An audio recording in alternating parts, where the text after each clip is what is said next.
taxana canka Squid Game season 3 oo la soo galay shabakada Netflix waxa la leeyahay wuxuu ku dhamaaday si very emotional aad u qeyr badan twist antaan aan inaba caadiyan qof kasto u baahan taxana uu ka dhamaaday dadka filimada taxliiliye markii lagu saleeyo sidee kaga hadlaan waxa leeyahay kan wuxuu noqon karaa ama la dhihi karaa the best Squid Game season ugu dambeeyay waxa lagu saleynaa soo xiristi la soo xirmaa lagu saleynaa sida engaging uu ku dhamaad ma lagu saleynaa sida emotion uu ku dhamaad dadka la ma salaama taxana uu soo dhamaad ma lagu saleynaa who knows anima aan daawan wali laakiin marka review-ga fiirshay haday ahaan shabakadaha Hollywood-ka kuwa Bollywood-ka iyo dhamaan shabakadaha kala duwan aflaan taxliiliyan Squid Game season 3 waxa la inaba caadi ma aan season 2 xogaa wuxuu ahaa kii hore ma gaarin laakiin waxa la kan baagan caadi inuu taxanaha sameeyo sida uu soo ilaalay hadal hayntii waxaan soo qaadinaa iyo waxa laga dhacay xilli Netflix uu ku jiro hadii aad soo daawatay soo dhawaana la falgal aragtidan la sheegay Squid Game the best inuu yahay saxmata season 3 iyo sidoo ku dhamaaday emotional twist and tank bini'aadanimada ku jirto waxaan isla eegaynaa highlight-ka dabcan waxyaabo la soo qaato xiisaha u yeelay iyo dabcan gunaanadka xalqaad iyo gunaanadka la soo gunaanaday dabcan taxanahan hirgale ee Squid Game season 3 saacadeel waxa la leeyahay dabcan season 3 review and rating ka soo baxay waxa la siinaa inaba caadi meel kasta waxaan ku arkay 4 xidig iyo bar ayaa la siinaa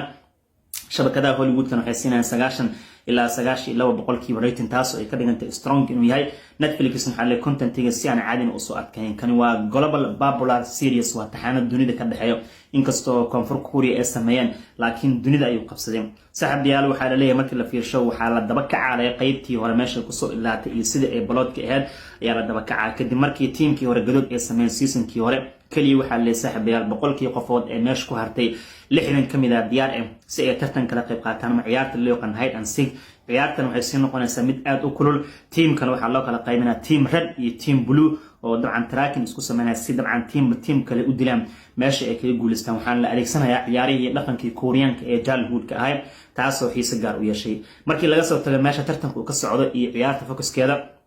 banaanka maxaa ka socdo rally banaanka waxa ka socdo saxabiyaal yarkii askariga dambi baaraha ay hawaan hu John Ho inuu wali missionkiisu iyo sidoo uu heli lahaa jasiiradda qarsan waxyaabo badan banaanka inuu soo dhigo baaritaan ay wada ultimate targetkiisana waxay tahay ninkaas inuu dabcan jasiiradda uu tago dhinaca kale tan waxa la saxabiyaal sheekooyin oo very emotional oo bini'aadanka taabanaya ku jirto xalqooyinka serious-kan waxaana kamid ah markii la fiirsho ciyaaryahanka numberka 222 wato waa gabadha xaamilada uurka lahayd in dabcan meesha ay ku dhalayso si dabcan dareen ku dhahan haweeney kale waayila caawinayso waa very touching highlight waxay kamid tahay loo daawanayo serious-kan season 3 gabadha dabcan player 2 wadatay inay meesha ku dhalayso haweeney kale waayila caawinayso sida uu dhalayso dhibaatada ay marayso caadi ma ahan dabcan xalqadaasito ama qayb kamid ah qaybooyin kamid ah waxa kale oo xiiso u yeelay markii la fiirsho ciyaaraha la adeegsanayo xariga laga booday kala dhibaatada laga kulmaa deal attack sidii la isku dilaayo inaba caadi ma ciyaartooyda iyo dagaalka dhexdhacaya sida la isku qiyaamayo twist and tank u leeyahay inaba caadi ma ahan sidoo kale tan markii la fiirsho climax-ka oo kale waxa dhacay wax ka yaabin doona la ultimada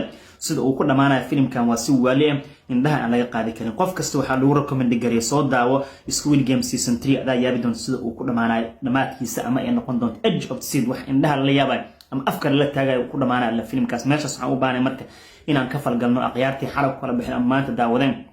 maadaama Netflix uu ku jiro soo dhawaada comment-idiina siiya in terms of performance wise waxa la markii la fiirsho actor kasta kaalintiis ayuu qaataa laakiin sida caadiga ah waxa waa player 456 hogaamiyaha filimka ninkii ahaa Song Gi-hun kaalinta uu qaat inaba caadi ma qof garab siinayo male dhibaatada dhexda kaga jiro awood u adeegsanayo waxa waa durarka uu qaat inaba caadi ma ahan ciyaartooyda kale yaa soo raac waxa soo raac ciyaaryahanka wata 149 ninka lagu magacaabo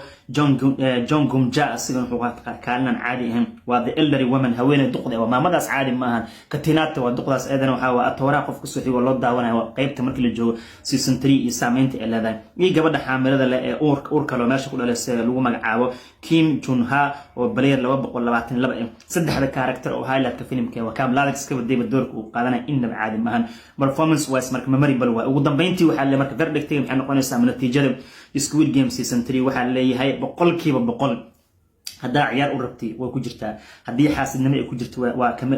kama weynays qiyaano kama weynays wadna xanuun kama weynays bini'aadamnimadan waa lagu soo daray sallamada bini'aadam xumada ama bahalnimada loo dhaqmayo ku jirtaa powerful performance aan inaba caadi ahaan visualiska xataa qaabka loo duubanay wayba ka daran tahay sidaa darteed waxa la leeyahay marka laakiin xanuunka ay leedahay waxay tahay sheekada waxay ku soo ilaanaysaa player 456 sheekadiisii oo soo ilaatay waxay ka dhigan tahay taxaniina wuu soo ilaalay dad minis waxaan isleeyahay marka saaxiibayaal Squid Game meesha kuna hadii uu hogaamiye 456 sheekadiisa season 3 ay ku egtahay